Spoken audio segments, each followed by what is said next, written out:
샬롬 샬롬 샬롬 샬롬 샬롬. 하나님 사랑합니다. 여러분 주 안에서 사랑합니다. 오늘 약한 자를 비판하지 마십시오. 우리 로마서 14장 1절에서 6절까지 우리 함께 합독했습니다. 우리 지난주에는 피차 사랑의 빛 외에는 13장 8절이죠. 아무 빛도 지지 말라. 남을 사랑하는 자는 율법을 다 이루었느니라. 이렇게 말씀하죠. 그리고 9절에 간음하지 말라, 살인하지 말라, 도둑질하지 말라, 탐내지 말라 한 것과 그 외에 다른 계명이 있을지라도 내 이웃을 내 자신과 같이 사랑하라 하신 그 말씀 가운데 다 들었느니라. 사랑이 모든 율법의 완성이라고 이렇게 말합니다.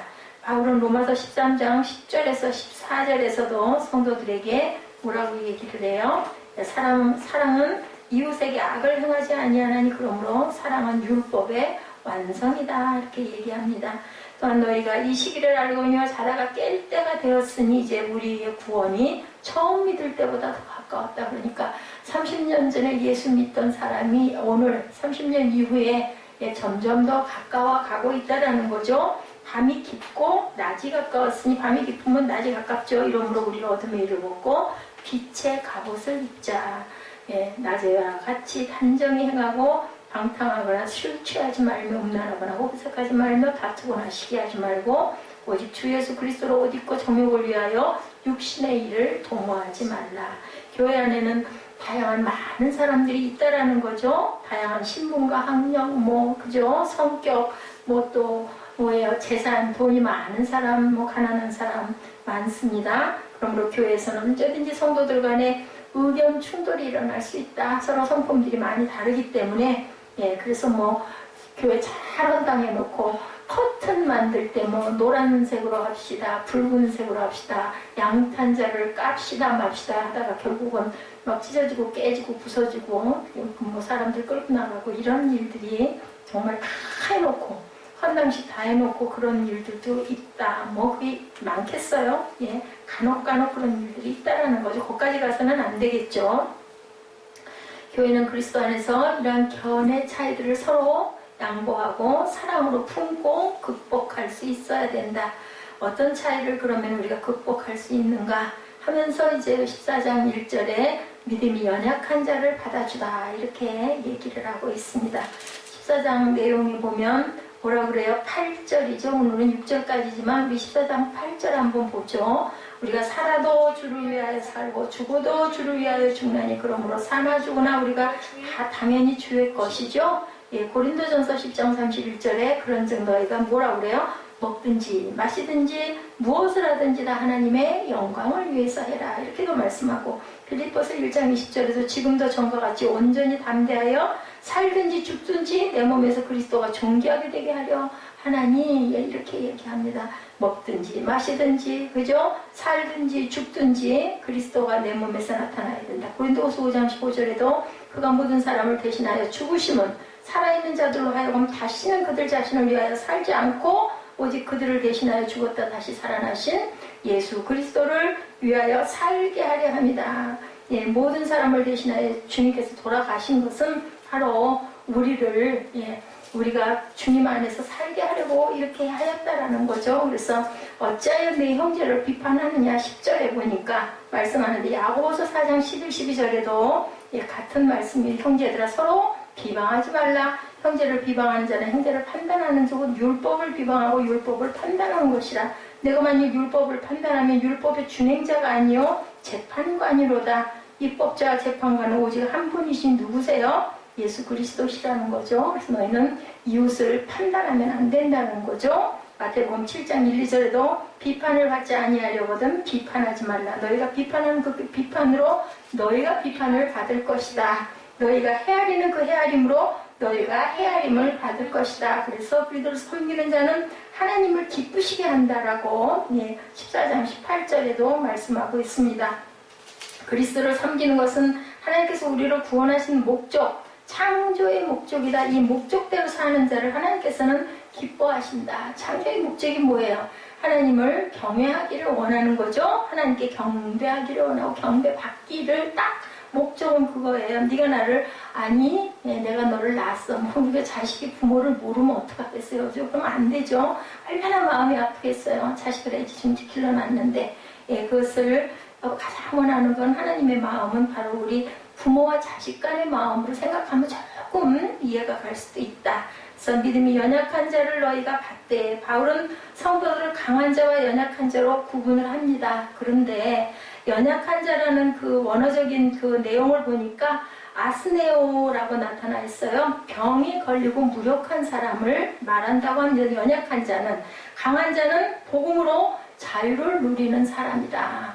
저는 그 연약하다는 뜻을 잘 처음에 몰랐었어요, 예전에. 그래서 사람이 좀 여리고, 그죠? 좀 나약하고, 이런 사람이 연약한 사람인 줄 알았더니, 믿음이 약한 사람을 연약한 사람이라고 하더라고요.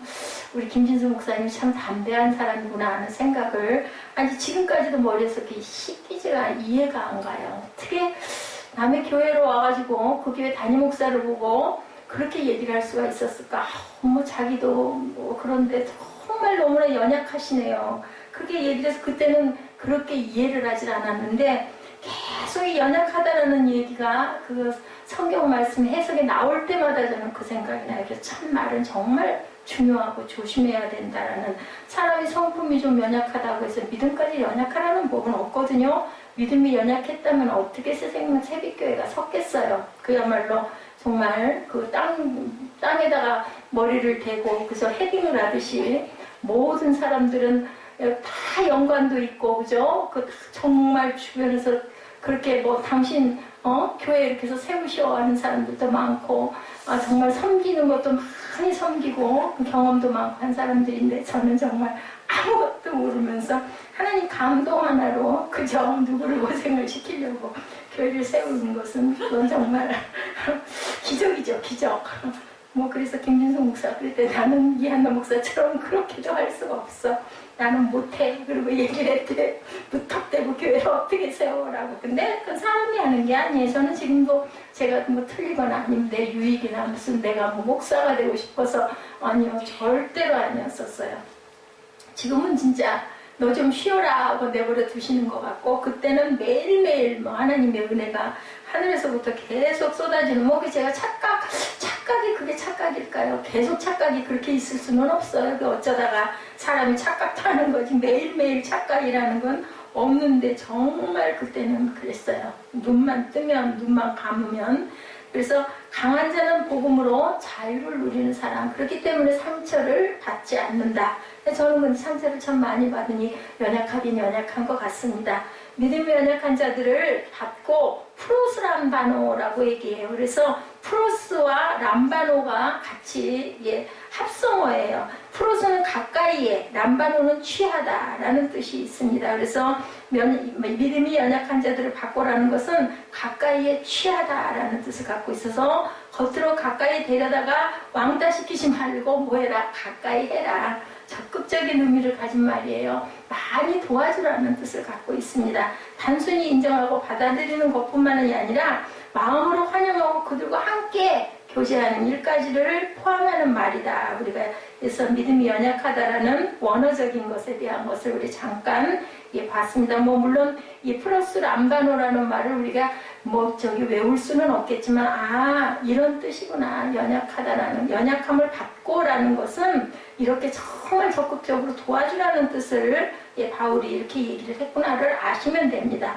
단순히 인정하고 받아들이는 것이 아니라 마음으로 환영하고 그들과 함께 교제하는 일이, 마음이 연약한 자를 너희가 받되, 이렇게 표현을 했다는 거. 1장 그 1절 그 상반절이죠. 믿음이 연약한 자를 너희가 받되 그의 의견을 비판하지 말라. 정말 뭘 잘 모르고 어리석고 이상한 말을 하더라도 비판은 하지 말고 그를 잘 도와주라는 얘기죠. 교제하라는 거죠. 그러니까 그렇게 해서 깨닫게 하라는 얘기겠죠. 로마 교회 안에는 예수님을 믿은 유대인들과 이방인들이 함께 섞여 있었습니다. 그들 중에 일부는 기독교는 유대교 전통을 이어받은 종교로 생각하고 유대교의 관습을 지켜야 한다고 그렇게 말들을 했고, 이들은 믿음이 연약한 자들이라고 불렀지만 일부는 기독교는 유대교와는 다른 새로운 종교라고 생각한 사람들도 있었다.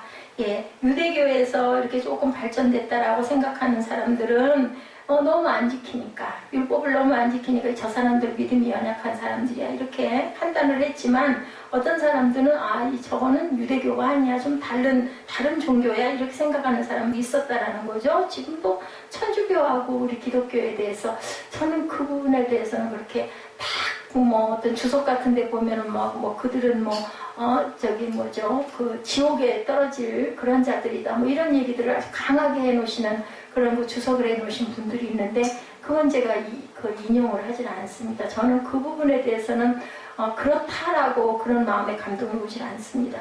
복음의 원리와 맞지 않는 유대교 관습들을 지킬 필요가 없다고 했고, 그들이 믿음이 강한 자라고도 불렀다라는 거죠. 그래서 전통을 지켜야 한다는 보수적인 사람과 지킬 필요가 없다는 진보적인 사람들이 공존하면서 갈등을 했다. 그랬을 것 같아요. 기독교가 서서 가는데 도대체 쟤네들은 왜 이 율법들을 이렇게 하나도 안 지키는 거야. 그러니 저들은 연약한 자다라고 생각하는 사람들이 또 있었을 것이고, 아니면 다른 종교니까 그건 꼭 그렇게 지킬 필요가 없어. 이렇게 진보적인 생각을 하는 사람도 있었다. 믿음이 강한 자들의 생각이 옳다고 전제하고 그들에게 믿음이 연약한 자들을 용납하라고 이렇게 얘기를 하는 거죠. 그러면 어떤 문제가 있었을까? 유대인들 우리 계속 읽었죠? 지난 장에도 음식 문제, 안식일, 절기 문제, 그리고 이방인들과 이런 부분들이 구별이 된다. 절기는 저희들도 기념으로 지키고 있지 않습니까? 지킬 거는 지키는 게 좋을 것 같아요. 음식 문제도 내 마음에 거리낌이 있으면 안 먹으면 되는 거예요. 그리고 우리가 알듯이 초신자들이 고사떡 같은 걸 이렇게 가져왔는데, 목사가 그냥 집사님들이 막 먹으면 초신자들이 볼 때는 고사떡을 저렇게 막 먹나? 이런 생각을 해서 자기 그 사람의 믿음이 흔들릴 것, 자칫 그럴 것 같다, 시험 들 것 같다 있으면 조금 좀 절제할 필요도 있다. 무조건 막 먹으라고 뒤밀고 할 필요는 없다라는 거죠. 그들은 안식일을 지키는 일에도 매우 철저해서 안식일을 준수하기 위해서 생명을 포기하는 사람, 무슨 사람들이 유대인들이 그런 사람들이었다라는 거죠. 생명같이 여긴 사람들이에요. 유대인들 중에 그렇기 때문에 바울이 사울일 때, 그죠? 초기에 예수 믿는 사람들을 생명을 아끼지 않고 잡으러 쫓아다닌 게 아마 그랬을 것 같아요. 전혀 율례도 안 지키고 안식일도 안 지키고 이상한 소리를 하고 다니고, 무슨 예수가 하나님의 아들이라니 말도 안 되는 성령 모독죄다 이런 생각들을 했을 것 같아요. 바울이 스스로 다메섹에서 예수를 딱 자기가 직접 체험하고 만나고 깨닫기 전까지는 얼마나 열심히 정말 특심이었을까. 정말 생명 걸고 눈 뒤집어져서 예수 믿는다는 사람들 잡아 어디까지든지 가서 그걸 끌어오려고, 그 열정이 어디 갔겠어요. 이 열정이 딱 돌아서고 나니까 정말 그 복음 전하는데 생명도 아끼지 않고 뛰어다닐 수가 있어요. 그런 부분을 하나님께서 쓰신다. 우리들에게도 그런 부분들이 분명히 있기 때문에 하나님께서 세우시는 거죠. 유대인들 중에는 기독교인이 된 후에도 이런 규정을 준수해야 된다고 생각하는 사람도 있다. 유대인이 기독교인이 되고 예수를 믿게 되고도 이런 사람들이 있었다. 그들은 이런 자들을 믿음이 연약한 사람들이라고 불렀다라는 거죠. 바울은 믿음이 강한 자들에게 연약한 사람들을 받아주라고 당부합니다. 음식 문제와 절기 문제에 대해서 지켜야 한다고 생각하는 사람들을 또한 인정하고 받아주라고, 성숙하지 못한 판단을 하는 경우 그들을 무시하거나 비난하는, 왜냐하면 구해야 되잖아요. 구원해야 되니까. 우리가 알아야 될 것은 정말 우리 눈에 정말 꼴도 아니야. 정말 꼴도 보기 싫어요도 그걸 걷어차서는 안 된다. 왜냐면 그 영혼 구원해야 되기 때문에. 그래도 받아주고 뭐하라고 해? 교제하라고. 교제하면서 자꾸 깨닫게 하라는 거죠. 근데 그걸 못하는, 그걸 아주 아니다 싶으면 진짜 아예 그냥 다리를 걷어차버리고 싶잖아요. 어째 저 따위냐? 이런 생각이 드는데, 이것도 우리 마음이 완악하기 때문이다. 이거 빼게야 된다는 거죠. 그래서 보면은 의분이라고 하죠. 의분. 저 틀려먹었어. 이제 이렇게 판단을 하는 거. 이거 하지 말라는 거죠. 자신과 견해가라는 사람들을 무시하고 비난하지 말고 거부하지 말고 수용하라는 거예요. 어떤 사람들은 기독교의 유일성을 포기하고 다른 종교에도 구원이 있음을 막 인정하고 대화하고 용납. 이거는 안 돼. 이렇게 해서는 안 되는 것이고, 그 약한 자들을 받아들이는 말은 무조건 용납하라는 뜻은 아니다. 복음을 해치는 수준이 아니라면, 원뜻이 그저 잘못되는 것이 아니라면 부분적인 것들은 받아줄 줄도 알아야 된다. 예배 시간에 졸고 앉았거나, 그죠? 뭐 좀 아주 보기에 불쾌한 짓을 하고 있거나, 아니면 누구처럼 막 덜그럭거리거나, 좀 조심성이 없거나, 아니면은 뭐 정말 하품을 하고 앉았거나, 그리고 안 듣고 앉았거나, 휴대폰을 보고 앉았거나, 술을 먹고 와서 앉아있거나, 이런 거 다 용납할. 그렇게라도 와서 앉아있으니 감사하다. 안 오는 것보다 나으니까. 이런 마음을 가지는 그런 부분에서 제가 굉장히 부족한 것 같아요. 아직 봐줄 수가 없는 거죠. 어떤 면으로 얼마나 힘이 들까, 상대방은. 또 그 생각을 하는 거예요. 미운 게 아니라 저 사람은 얼마나 좋겠을까. 얼른 끝났으면 좋겠지. 그냥 궁둥이에서 밤송이를 하나 깔고 앉아있는 것처럼 아주 좌불안석을 하는 것 같으니까 그냥 차라리 안 오는 게 낫지. 이제 이런 생각, 이래서는 안 된다는 거죠. 어떻게든지 와서 앉아서 언제든 귀가 뚫리기를 기도하라는 거죠. 귀가 뚫려 있어도 안 들리니까 뚫어야 된다는 거죠. 용납과 수용은 복음에서 벗어나지 않는 한도 내에서 허용될 수 있다. 이런 분별력을 우리가 꼭 가져야 된다. 그러다 그 다음에 하반절이죠. 연약한 자의 의견을 비판하지 말아라. 그의 의견을 비판하지 말아라. 의견 디아로기스모이라고 나와 있습니다. 디아, 철저히 통하여 플러스 로기조마이, 작성하다, 계산하다. 이렇게 두 가지 합성어예요. 철저히 계산하다, 철저히 생각한다, 철저히 작성한다. 이런 뜻을 갖고 있다. 철저한 생각, 비판을 위한 비판을 말한다라는 거죠. 그의 의견을 비판하지 말아라. 견해 차이로 망설이거나 양심의 갈등을 일으키는 문제를 일으키지 말라는 얘기. 그래서 교회에서는 관계가 깨지면은 그 성도 실족하는 거예요. 그렇기 때문에 우리가 쉽게 얘기하는 아도매치어도 그거 다 받아줄 줄 알아야 된다. 옛말에 그 선생님들 뭐는 뭐도 안 먹는다 그러죠. 그보다 더 한 거죠. 어떻게 보면은. 믿음이 약한 성도들은 의심스러운 점이나 논의의 여지가 있는 음식이나 절기 문제에 대해서 결정 내리는 일을 항상 주저하고 망설이니, 그럴 때는 그 사람을 다 싸줘서 그 사람 편하게 해주라는 거죠. 그리고 비판하다라는 뜻, 디아크리세이스는 디아, 분리하다, 철수하다, 결정하다, 논쟁이나 토론, 다투어서 판단하는 일을 의미한다라고 합니다. 비난하거나 다투거나 논쟁하려 하지 말라. 교회를 논쟁을 위한 장소로 만드는 것은 금해져야 된다는 거죠. 믿음이 연약한 사람들은 피고 속에 앉히고 그들을 신문하는 법정이 절대로 교회는 되어서는 안 된다. 믿음이 약한 사람의 견해를 존중하고 받아주는 사랑의 자리가 돼야 된다는 것을 우리가 꼭 알아야 된다. 그 사람이 와가지고 마음 편하게 얘기할 수 있도록, 그죠? 우리가 항상 독려할 줄 알아야 된다. 연약한 자들이 힘을 잃거나 실족하게 되면 그것이 문제이기 때문에 그런 일이 없도록 한다. 그러다 보면은, 그죠? 왠지 눈치가 보이고 불편하니까 안 나오게 되니까 그렇게 해서는 안 된다. 16세기 종교개혁자들은 논의의 여지가 있지만 모든 그리스도인들이 동일할 필요가 없는 문제들을 아디아포라, 대수롭지 않은 문제들이라고 이렇게 여겼다고 합니다. 목숨을 걸 필요가 없는 문제를 말한다. 로마교회의 예전이나 행습들, 개혁교회에서 유지할 것인가 폐지할 것인가 하는 논쟁 가운데 부각되었다. 이런 게 많았을 것 같아요. 그죠? 이걸 지킬 거야 말 거야. 개혁교회에서는 무시하자니 그렇고, 지금 우리 절기 그거 신경 쓰고 깜빡 잊어버릴 때 있죠. 그래도 그것을 이렇게 자꾸 저는 그 생각하고, 왜냐면 감사해야 되니까. 매일 감사인데 특별히 감사할 때는 우리가 잊지 말고 감사하고 넘어가는 게 중요할 것 같아요.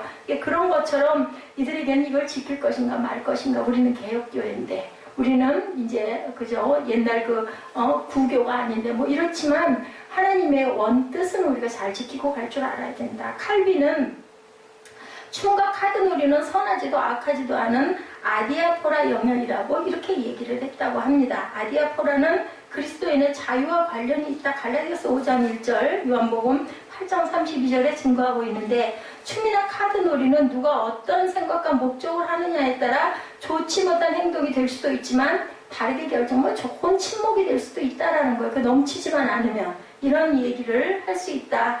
별 대수로운 문제가 아니다. 이런 의식과 관습의 문제는 토의 대상이 될 가능성이 많은데, 교회에는 이런 문제들로 토론이 일어날 수가 있지만 복음의 기본 정신과 관계가 없다면 어떻게 판단을 내려 크게 문제될 일들은 아니라는 것을 우리가 알고, 그들을 너무 그죠? 그렇게 닦아 세우거나 이러지 말아야 된다. 바울은 이러한 문제를 의견, 디아로기스모스라고 하죠. 의심스러운이라고 부릅니다. 의견이라고. 이견이라고도 하죠. 이견. 조금 틀린 생각들. 교회 안에는 계층과 신분, 재산 정도와 학력이 다른 사람들이 이렇게 모여있기 때문에 각 사람에 따라서 신앙의 본질의 차이가 없지만 얼마든지 의견 차이가, 이견이 갈라질 수가 있다. 나라와 지방마다 독특한 관습과 전통이 있기 때문에 각 나라와 지방에 따라 독특한 교회 예식과 관습이 또한 생겨날 수도 있다. 예를 들면 우리 교회 어떤 교회에서 일반 교회에서 하지 않는 그런 부분들이 있죠. 우리 그 시편 낭송할 때 다 일어나서 시편 낭송하고 그리고 그 임예 찬양하고 앉는 그렇게 하는 교회가 많지 않아요. 그렇다면 그게 뭐 틀릴 것인가? 봤을 때 뭐 평온하고 왠지 그 질서가 있어 보이고 좋다. 그러면 뭐 그걸 가지고 문제 삼을 필요.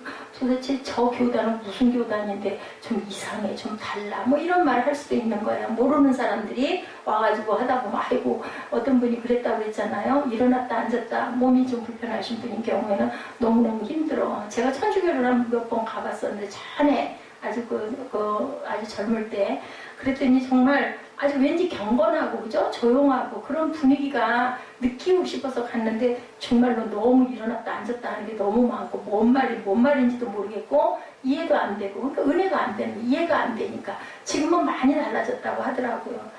우리 그 조 실장 얘기를 들어보니까 참 여러 가지 그 지키는 것들이 참 많대요. 3년 동안 그 중보기도 단에 들어가 있어서 3년을 그걸 꼭 그 기도를 하는 그 그룹에서 그 3년을 지켜야 돼서 지금은 애가 있고만 이렇기 때문에 안 가도 되는데 자기는 그걸 꼭 안주하고 싶어서 지금도 아이를 업고도 저녁 미사를 드리러 간다. 저녁 미사가 없는 그런 성당들이 많이 있대요. 그래서 어디를 놀러 갔거나 할 때도 뭐 똑같으니까 그 성당을 찾아서 자기는 꼭 저녁 미사를 드린다라고 그렇게 얘기하면서 내가 어렵고 갈급하고 이런 부분에 어려움이 없다면 자기 친구는 그렇다는 거예요. 잘 산대, 너무 잘 산대. 윗대들은 너무 고난을 많이 받았는데 집안이 완전히 정말 그 천주교 아주 전통 천주교 집안이라는데 4대를 내려왔대나 그런데 그 친구 윗대까지는 그렇게 고난스럽고 힘들었는데 그 친구는 정말 잘 산다고 그러더라고요.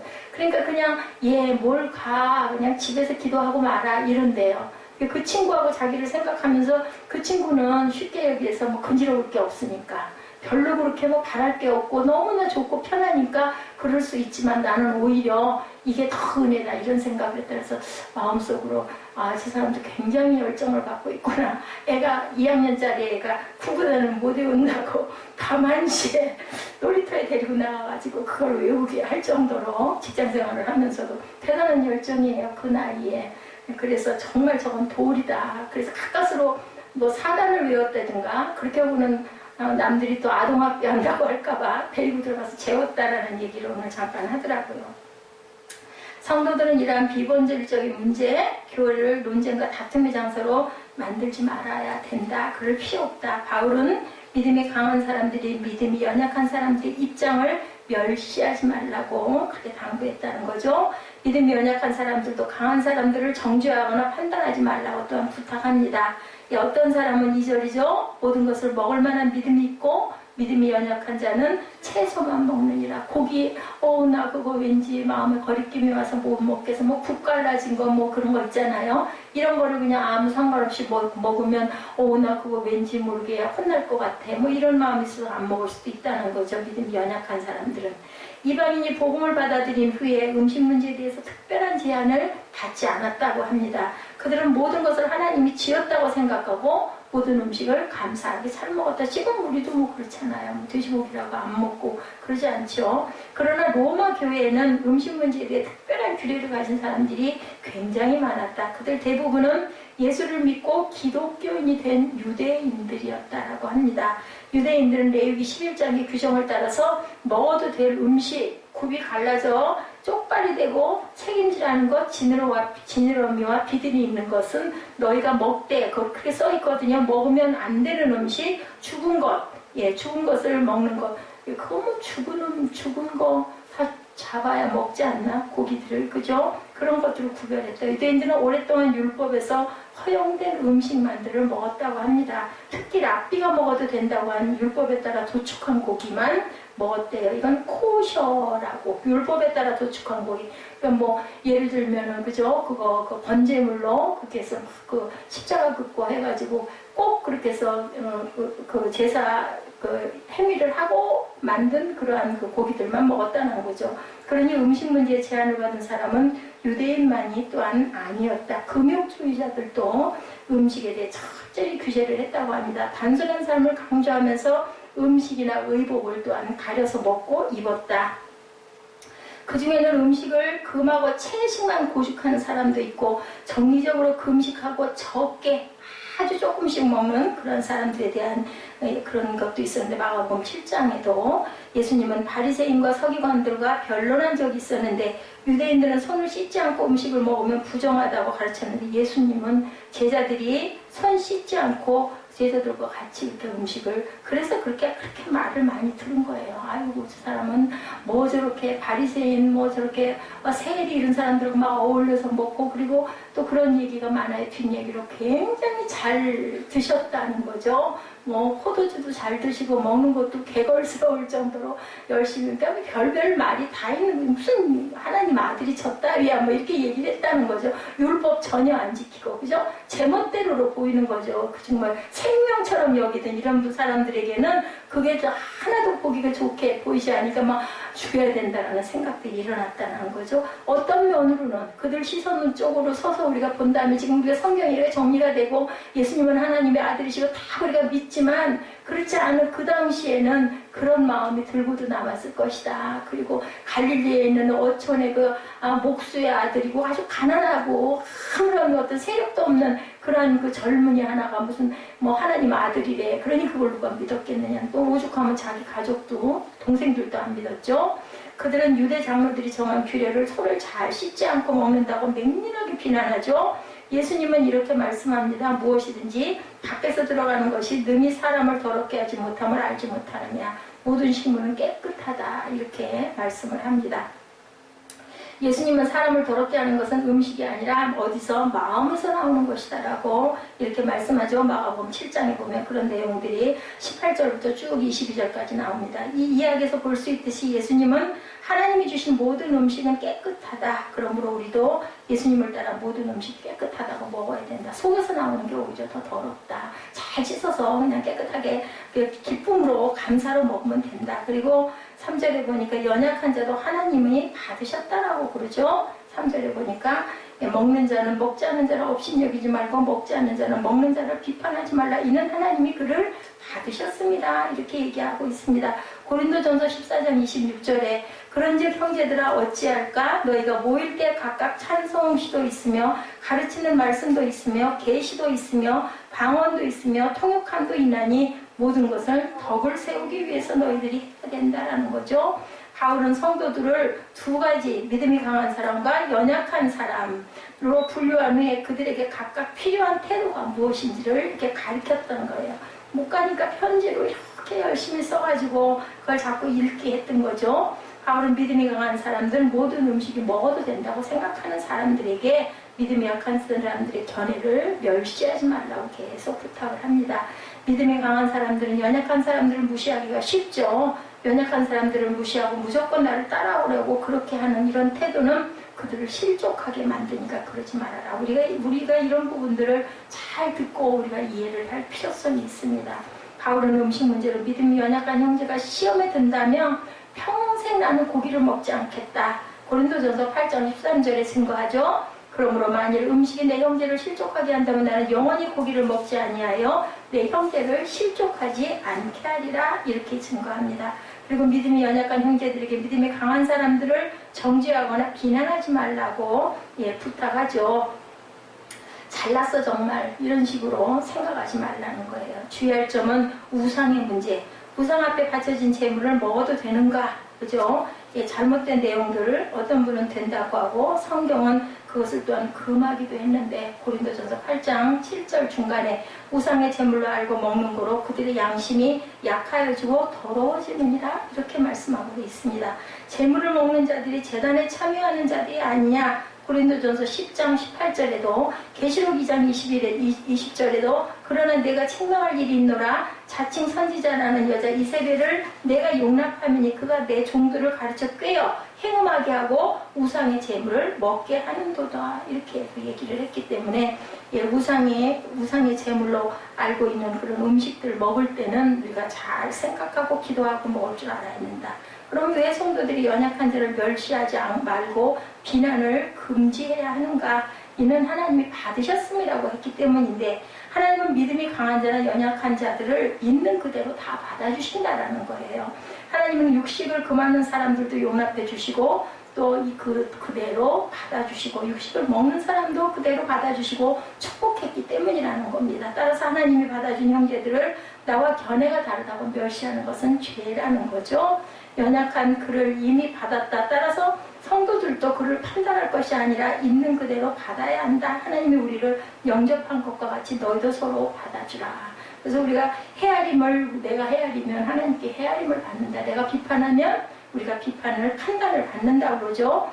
금해할 또 다른 이유는 무엇인가? 4절에 남의 하인을 비판하는 너는 누구냐 그렇게 얘기하죠. 그는 서 있는 것이나 넘어지는 것이 자기 주인에게 있으며 그가 세움을 받으리니 이는 그를 세우시는 권능이 누구에게 있기 때문이다? 주께 있기 때문이다. 연약한 자를 받아줘야 하는 이유는 남의 하인을 판단할 수 있는 권한이 내게는 없다. 근데 되게 옛날에 그 하인들 사람으로 치지도 않았죠? 판단뿐이겠어요. 죽이기도 했는데 짐승이나 똑같이 여겼기 때문에 다 죄라는 거죠. 그래서 우리의 생명은 정말 귀중한 것이죠. 성도들이 서고 넘어지는 일이 하나님께 달려있기 때문이다. 성도들은 모두 다 하나님의 자녀고 하나님의 일꾼이다. 아까 찬양, 그죠? 그 찬양에 보니까 우리는 정말 하나님의 성전이고 나는 내 안에 하나님이 계시니 나는 성전이 얼마나 존귀한가. 그러면서 제가 문득 마음에 든 생각이 하나님의 성전에 허리를 다 잘라놨으니 얼마나 큰 죄를 졌을까. 저는 그 생각을 했습니다. 성도들이 서고 넘어지는 일은 하나님께 달려있고 성도들은 모두 다 하나님의 자녀고 하나님의 일꾼이기 때문이고, 그러므로 그들을 멸시하면 그들의 주인인 하나님을 멸시하는 일이 된다. 성도들이 옳은 생각을 하든 나쁜 생각을 할 때 그들을 심판할 주는 하나님 한 분이라는 것. 따라서 그들을 정죄하고 비난할 필요가 절대로 없다. 하나님이 자기 일꾼들을 깨우쳐주고 다시 일으켜줄 것이기 때문에 하나님의 몫이다. 하나님은 미련한 자에게 지혜를 줄 수도 있고 넘어진 백성들을 일으켜줄 수도 있고, 그러므로 판단을 하나님께 맡기고 비난과 멸시하는 태도를 금지하는 것이 옳다.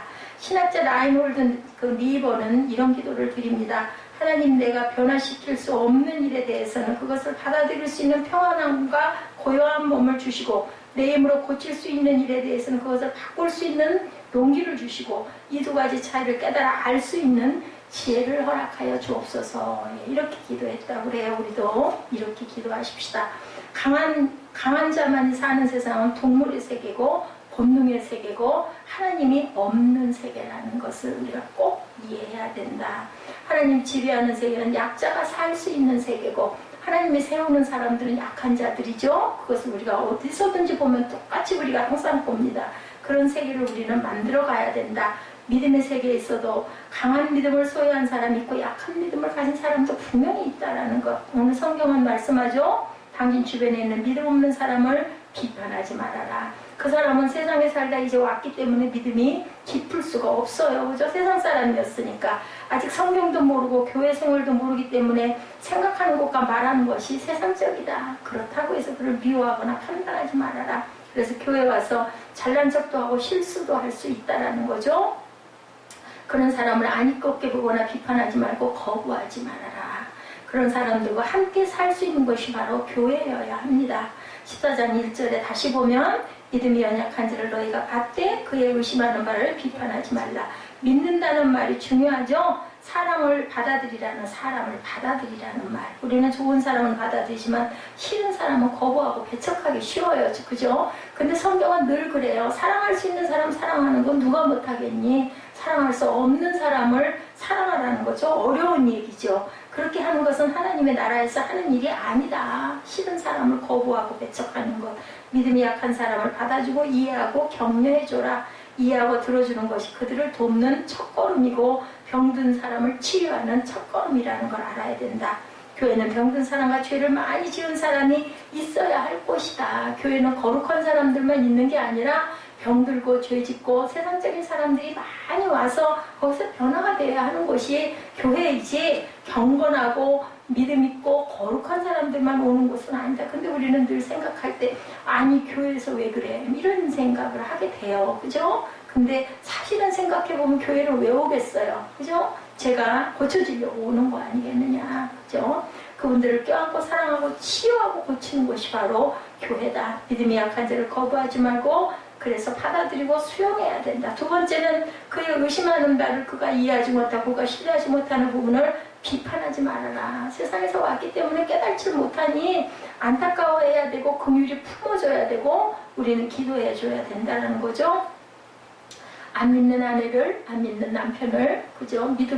믿음이 온전해지지 못하고 잘하지 못하는 그 믿음 가진 남편이나 아내를 절대로 비판하고 판단하지 말아라.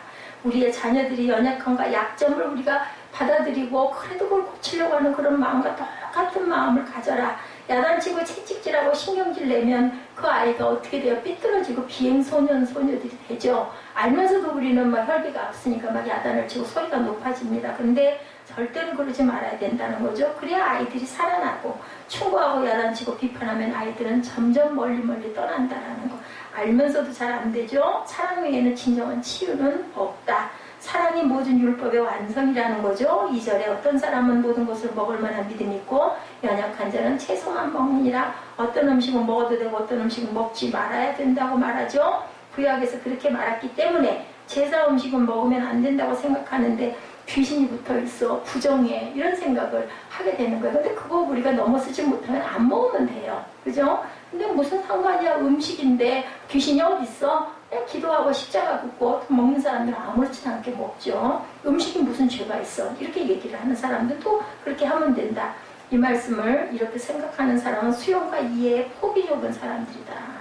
이렇게 얘기합니다. 이런 사람들을 성경은 믿음이 연약한 사람이라고 말한다라는 거죠. 그렇지만 또 아까 우리가 봤었잖아요. 예, 그 계시록 말씀도 그렇고, 그죠? 사단이 앞에 재물을 올린 것을 너희들이 그렇게 기뻐하면서 먹느냐? 이런 부분도 감안해라라는 얘기예요. 근데 전혀 아니지 않은 것도 아니다. 성숙한 믿음을 가져라. 좋은 것도 싫은 것도 모두 수용할 수 있는 사람을 성경에서 성숙한 믿음의 사람이라고 얘기한다. 자기만 생각하고 자기 생각만 옳은 사람은 믿음이 얕은 사람이라고 2절에서 얘기하고 있죠. 바울은 이 문제에 대해서 고린도전서 10장 23절에 조금 더 자세히 설명합니다. 모든 것이 가하나 모든 것이 유익한 것이 아니요 모든 것이 가하나 모든 것이 덕을 세우는 것이 아니니 누구든지 자기 유익을 구치 말고 남의 유익을 구하라. 그러니까 아까 그 음식 문제 같은 경우 남들에게 거리껴지는 일을 막 나는 어이구 무슨 상관이야 그러고 막 무시하고 먹고 이러는 것도 조심하라는 거죠. 이것은 믿음이 있는 사람에게 하는 말이에요. 믿음이 있는 사람들에게. 믿음이 있는 사람은 무슨 음식을 먹어도 마음이 시험이 되지 않지만 어떤 사람은 그것을 골라서 먹어요. 안 먹어요. 그런다고 해서 그걸 막 비판하고 판단하고 너 믿음이 약해서 그래 먹어. 막 이런 식으로 얘기하지 말라는 거죠. 자, 음식을 먹으면 죄를 짓는 것 같아서 안 먹는 사람에게는 아유 그럴 수도 있지. 그냥 그럼 우리 먹지 말까요? 이럴 줄 알아야 된다는 거죠. 예, 바울은 여러분들이 그런 사람이 되라고 상대방이 시험 든다면 우리가 하지 않고 덕을 세우는 길이라는 것. 성숙한 사람이 할 것은 그것을 우리가 절제하고 함께 그 사람을 거두어 줄 아는 마음을 가져라. 자, 음식이 중요한 것은 절대 아니다. 뭐가 중요할까요? 어떤 사람은 음식 먹는 것이 예수님 믿는 것보다 더 중요한 사람이 있어요. 그죠? 식탐하는 사람들. 진정한 믿음을 가진 사람은 예수님에게 관심을 가져야 된다. 먹고 마시는 것이 문제가 아니라고 그러죠. 예수님도 그러시죠? 그런 것처럼 거기에 너희들 관심 두지 말고 먹고 마시는 것에 그렇게 집중하지 말라고 말씀합니다. 영의 양식, 하늘의 양식이 너희에게 있지 않느냐라고 말씀하셨죠. 어떤 일을 할 때 예수님은 어떻게 생각하시는가 여기에 관심을 두고 이 생각을 늘 할 줄 알아라. 이렇게 하면 예수님의 영광을 받으실 것인지 확인하고 그렇다고 판단되면 두말하지 않고 하는 것, 이게 중요한 믿음이다. 전통과 습관과 형식은 사실은 별로 중요하지가 않다. 그러나 믿음이 있는 사람은 내용을 보죠. 믿음이 없는 사람은 뭘 봐요? 주변 의식을 한다라는 것을 절대 잊어버리지 말아라. 믿음 있는 사람은 예수를 바라봅니다. 믿음이 없는 사람은 방법을 보지만 믿음이 있는 사람들은 원리를 본다라는 것. 원리가 중요하죠. 방법은 얼마든지 바뀔 수가 있어요. 그릇이 중요할까? 그릇에 담긴 그런 내용물이 중요할까? 이것을 우리가 생각할 줄 알아야 된다. 그럴 때 하나님은 어때요? 무엇인지 중요한 것인지 우리가 잘 선택했을 때 하나님이 영광을 받으신다. 정말 성숙한 신앙생활하는 방법이라는 것, 고린도전서 10장에서 계속 재밌는 말씀을 많이 합니다. 많이 불신자 중에 어떤 사람이 여러 가지 음식을 차려놓고 우리에게 밥을 먹자고 할 때 묻지 말고 그냥 먹으라고 얘기합니다. 제사 음식이 올라와서도 묻지 말고 먹으라고 합니다. 왜냐하면 그 사람을 구원하기 위해서이다. 바울이 그래서 항상 그 학식이 높은 자에게는 학식이 높은 사람이 돼서 같이 얘기하고, 학식이 얕은 사람에게는, 그저 헬라인에게는 헬라인의 자리에 내가 서서 얘기하고, 왜? 그 사람을 구원해야 되니까. 사도 바울은 갱그레아에서 머리를 깎아요. 머리를 깎을 필요가 있으면 깎고 머리를 길러야 하면 우리는 길러야 된다. 상관하지 말아라. 요즘 얼마나 신세대 머리 스타일까지를 우리는 다 이해해야 된다. 우리가 한참 때, 전 그때 생각이 나요. 제 청년 때 막 머리 장발한 사람 길 가다가도 막 머리 싹둑싹둑 잘라버리고, 그저 남자분들 그랬던 때가 있었어요. 근데 그거 정말 무서운 얘기라는 거죠. 그 문화를 비판하기 시작하면 모든 것을 잃어버리기 때문에 그 수준까지 자라가서 거기에 맞춰져서 중요한 목적, 예수를 증거하고 전하고 하나님 나라의 사람을 만드는 것이 중요하기 때문에 그런 게 별로 중요한 거 아니다. 이방인에게는 이방인처럼, 유대인에게는 유대인처럼 해서 그 사람들을 변화시키는 게 중요하다. 사랑으로 자유해질 줄 알아야 된다. 신앙의 최고의 절정은 자유함인데, 영적인 자유함, 무엇에도 걸리지 않는 그러한 자유함을 가질 줄 알아야 된다. 율법이 나를 속박하지 못하게 하는 것, 사랑은 그래서 자유합니다. 정말 사랑하면 내가 싫은 사람까지 포용할 수가 있고, 그 사람의 방법이 틀렸고 내가 싫어하는 방법이지만 그 사람을 사랑하기 시작하면 그 사람이 고쳐지죠. 이게 놀랍다라는 것.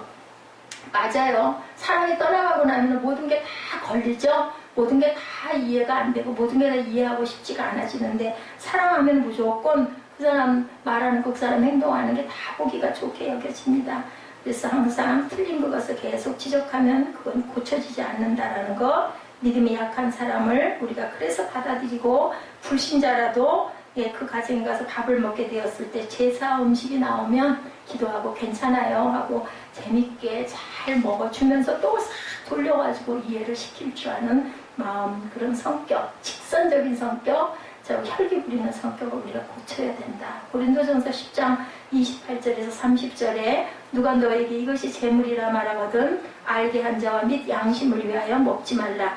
내가 말한 양심은 너희의 것이 아니요 남의 것이니 어찌하여 내 자유가 남의 양심으로 말미암아 판단을 받으리요. 만일 내가 감사함으로 참여하면 어찌하여 내가 감사하다는 것에 대하여 비방을 받으리요. 자, 여러분과 저는 예수 그리스도를 믿음으로 말미암아 모든 것을 먹을 수도 있고 할 수 있는 사람들이라는 걸 절대 잊지 말아라. 자, 교파 안에 있으라고 하면 있고 떠나라고 하면 떠나는 거죠. 예수님도 그러셨죠. 그 가정에 가가지고 나를 받아들여주면 거기에 유하고 주는 거 먹고 거기서 지내고 두고로 또 가져가지 말고. 근데 한 번 더 권해봐가지고 그들이 받아들이지 않으면 뭐라 그랬어요? 발에 먼지도 털어버리고 떠나가고 얘기합니다. 거기는 축복이 임하지 못하는 곳이죠. 이것을 생각할 줄 알아야 된다. 그것이 내 목적이 아니기 때문에 교파 안에 있으라고 하면 있고 떠나라고 하면 떠나는 것, 그게 목적이 아니죠. 중요한 것은 하나님의 나라가 중요한다라는 것. 자, 주님이 영광을 받으신다면 나는 무엇이 되어도 좋다. 이런 마음을 갖고 우리가 살아가야 된다. 3절에 먹는 자는 먹지 않는 자를 업신여기지 말고 먹지 못하는 자는 먹는 자를 절대 판단하지 말아라. 하나님이 이미 다 용서하시고 용납하셨다라는 것. 그것을 사람이 판단하는 건 잘못됐다라는 거죠. 로마서 2장 1절입니다. 그러므로 남을 판단하는 사람아, 물론 누구든지 내게 핑계치 못할 것은 남을 판단하는 것으로 내가 정죄함이니 판단하는 내가 같은 일을 행함이니라. 마태복음 7장 3절에도 어찌하여 형제의 눈 속에는 티는 보고 내 눈 속에는 들보는 깨풀지 못하느냐. 본문 4절에 남의 하인을 판단하는 너는 누구뇨? 그 섰는 것이나 넘어지는 것이 제 주인에게 있음에 저가 세움을 받으니 이는 저를 세우시는 권능이 누구에게? 주께 있습니다. 예수님을 자꾸 세워주는 너는 왜 자꾸 허물어내느냐? 그건 뭐예요? 예수님에게 반역하고 나가는 거라는 거죠. 허무는 사람이 절대 우리는 되면 안 된다. 판단치 말고 우리는 항상 격려하자. 제일 위대한 것은 속아주는 거라고 그래요. 제가 그걸 잘 못했거든요. 근데 요즘에는 그런 깨달음이 계속 와요. 속아줄 줄도 알아야 되겠다. 너무 맑은 물에는 고기가 살지 못한다고 그래요. 그래서 알면서도 모르는 척 해줄 줄 알아야 된다. 그걸 호벽 파서 그걸 확인하고 확실하게 알려고 하고 그걸 실토를 받기를 원하고 잘못된 거라는 거죠. 형편없는 사람들에게 너 형편없어라고 말하지 않으시고 너 진실해. 내가 무화과 나무 아래 있을 때 봤어. 누구에게 그랬어요? 그죠? 예, 이런 사람이 돼야 된다. 빌립이죠? 그것이 얼마나 기가 막힌 선포인가. 정말 이렇게 축혀주고 칭찬해주고 그러면 상대방은 어때? 고마우니까 얼른 마음문을 열잖아요. 이런 것. 그 예수님이 아주 이런 부분에 능하신 분이었다. 잘못한 일이 있어도 수용하고 격려하고 당장은 아니지만 그렇게 되면 그들은 우리에게 분명히 돌아온다는 걸 잊지 말아라. 두란노에서 나오는 책 중에 너희 자녀를 하루에 한 번씩 축복하라는 책이 있습니다. 사랑을 먹고 자라고 용서를 먹고 자라야 한다. 인간은 누구나 실수하죠. 완전한 인간은 없다. 우리는 모두 용서받아야 하고 위로받아야 하고 격려받아야 할 자들이다. 남을 판단하게 되면 나는 옳고 너는 틀리다. 혹은 이것은 선이고 이것은 악이다라고 구분하게 되기 때문에 바로 선악과가 돼버린다는 거예요. 이러지 말자. 선악과라는 것은 나쁜 짓이냐 도둑질하는 것도 아니고 간음하라는 것도 아니죠. 단지 이것은 옳고 그르고 이것은 좋고 나쁘다라고 하는 건데 사람만 만나면 너는 맞고 너는 틀리다라고 하는 그러한 정의감을 내세워서 이렇게 하는 것이 과연 너희들 옳겠느냐. 선악과를 먹으면 어떻게 돼요? 매일 싸우죠. 너는 이라는 말을 자주 쓰게 됩니다. 그렇기 때문에 예, 북한이 옳으냐 남한이 옳으냐 이스라엘이 옳으냐 아랍이 옳으냐 자꾸 이렇게 정죄하고 판단하는 거죠. 모두 다 자기들이 옳은 거죠. 부모와 자식도 마찬가지죠. 부모와 남편과 아내도 마찬가지입니다. 예, 부모가 옳은지 자식이 옳은지 남편이 옳은지 아내가 옳은지 이런 판단하지 말라는 거죠. 예, 이것이 바로 선악과라는 것을 우리가 잘 생각해야 된다. 사탄은 아담과 이브만 선악과를 먹인 것이 아니라 저와 여러분에게도 매일 아침에 밥 먹듯이 자꾸 선악과를 먹이고 있다는 것을 잊지 말자. 선악과를 먹은 사람들은 모두들 시비하고 비판하고 판단하고 선악과 먹기 전에 어땠어요? 에덴 동산이었죠? 먹고 나니 눈이 밝아져가지고 막 나 부끄러운 것도 알고 그죠? 자꾸 남 판단하고 제가 그랬어요 소리가 나왔다라는 거죠. 우리는 선악과 대신에 생명나무의 생명과일을 생명실과를 먹을 줄 알아야 된다. 생명나무를 먹으면 미운 것이 잘 보이지 않고 정죄할 것이 보이지 않고 비판할 것이 보이지 않습니다. 그래서 용서하고 축복하게 된다는 것. 일만 열면 축복의 말이 나오고 격려하는 말이 나오고 그를 세워주는 말이 나오는 것. 그것이 바로 생명나무라는 것. 오늘 저와 여러분은 선악과를 그만 먹고 생명나무의 실과를 먹으시는 저희들 되시기를 주님의 이름으로 축복합니다. 5, 6절입니다. 혹은 이 날을 저날보다 낮게 여기고 혹은 모든 날을 같게 여기나니 각각 자기 마음에 확정할지니라. 나를 중히 여기는 자도 주를 위하여 중히 여기고 먹는 자도 주를 위하여 먹으니 이는 하나님께 감사하며 먹지 않는 자도 주를 위하여 먹지 아니하며 하나님께 감사하느니라. 먹고 안 먹고가 중요한 게 아니라는 거죠. 어떤 사람은 먹는 것을 가지고 이렇게 싸우는 사람이 있고 교회에 와보면 날짜 가지고 또한 싸우는 사람들이 있는데 예, 이단이 생기죠. 토요일이 주일이다. 주일이 주일이다. 이거 가지고 싸운다라는 거죠. 예수님 당시에도 그랬다는 거죠. 예수님이 안식일에 병을 고쳤더니 병 고친 것엔 관심이 없고 왜 안식일에 일했느냐 이래가지고 시비를 붙고 예수를 죽이려고 했죠. 예수님은 내가 안식일의 주인이다. 안식일은 누구를 위해 있다? 사람을 위해서 있는 것이다 라고 딱 말씀하십니다. 주일은 안식일이며 축복된 날이고 주일만 거룩하게 살고 그럼 나머지 날들은 아무렇게나 살아도 되느냐. 주일을 잘 지키는 사람은 매일매일을 정말 거룩하고 귀하게 산다는 거죠. 그게 중요한 거죠. 11조 10의 1만 드리고 나머지는 그럼 마음대로 막 써도 되느냐? 아니죠. 교회 와서 봉사할 때는 거룩하고 나가서는 막 욕하고 아무렇게나 함부로 세상적으로 살아도 되느냐? 아니죠. 자, 제멋대로 사는 이것은 위선이죠. 하나님 말씀을 가지고 장난하는 겁니다. 11조를 내가 하나님의 돈으로 구별하는 사람은 나머지 돈도 소중하고 가치 있게 쓸 줄 안다. 주의를 잘 지키는 사람은 하루하루를 정말 감사하며 귀하게 쓰고 살아갈 줄 안다. 봉사하고 섬기는 사람은 그렇게 봉사하는 섬기는 마음으로 세상 가서도 그렇게 주변 사람들에게 봉사하고 섬긴다라는 것을 잊지 말아라. 자, 주님을 사랑해서 하는 것이면 어떻게 하든 우리가 괜찮다라는 거. 7, 8절에 우리 중에 누구든지 자기를 위하여 사는 자가 없고 자기를 위하여 죽는 자도 없도다. 우리가 살아도 주를 위하여 살고 죽어도 주를 위하여 죽나니 그러므로 살아 죽으나 우리가 주의 것이로다. 정말 귀한 말씀입니다. 7, 8절 말씀이. 예, 망해도 좋습니다. 일찍 죽어도 좋습니다. 암 걸려도 좋습니다. 이런 마음가짐이 되었을 때 하나님의 천국이 우리가 병이 들었든 가난하든 고난 속에 있든 살아도 주를 위해 죽어도 주를 위해 사나 죽으나 주의 것이오이다 할 때 하나님께서는 우리에게 생명나무를 주신다라는 것. 그죠? 그게 더 귀하지. 뭐 암 걸리는 게 무슨 암이 걸렸든 내가 뭐 고난을 받았든 아무 상관없어지면 그럼 뭐 그게 뭐 그렇게 두렵고 겁날 일이 뭐가 있겠느냐는 거죠. 사나 죽으나 예, 주님의 것이라는 고백이 저와 여러분의 고백이 되시기를 주님의 이름으로 축복합니다.